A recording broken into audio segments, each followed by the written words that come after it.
A while back, I was in a department store here in Japan, passing through the bookshop section they have there, and I noticed something a bit off. There was this boy, about 15, standing in the manga section of the bookshop. Now, it's not especially strange to see a 15-year-old standing in the manga section of a bookshop. I'm sure you could search bookshops all over the country and find plenty of 15-year-olds standing in the manga section. What was strange was the way he was standing. He didn't have his face buried in a book, and he wasn't thumbing through various titles trying to find the next one in the series. He was looking over his shoulder. He was making sure nobody was watching him. He was being very conspicuous at trying to be inconspicuous. It seemed obvious to me that he was going to help himself to some books and not bother paying. The store's staff seemed oblivious. They themselves were teenagers, all girls I think, and they were busy at the register helping paying customers. The boy seemed to be aware of this too. He didn't want to be watched, so I watched.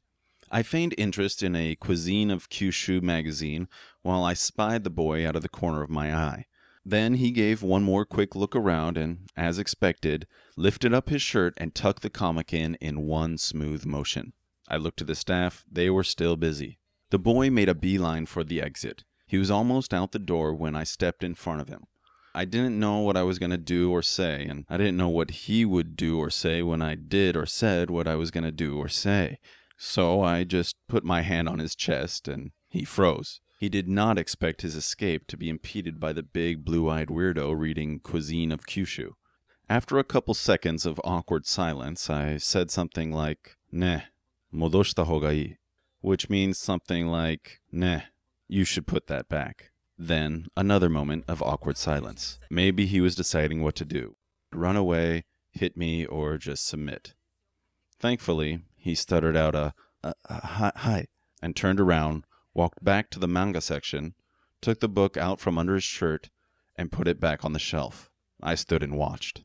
He then returned to me, embarrassed and sheepish. He looked up at me with a face that said, "Now what should I do?" Now, I really wasn't prepared for this. I thought our interaction was over. The thought in my head was something like, he's been scared straight, seen the error of his ways, and will now go on to live a life of honest propriety.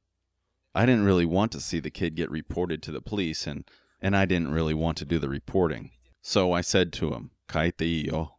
He looked at me, confused. I don't know if he was expecting some kind of punishment, or for authorities to get involved, or if my pronunciation was off. So I said again, "Mo kaete." He stood there befuddled. Yep, it was my pronunciation. So then I said to him in crystal clear English, "Go home." That he got.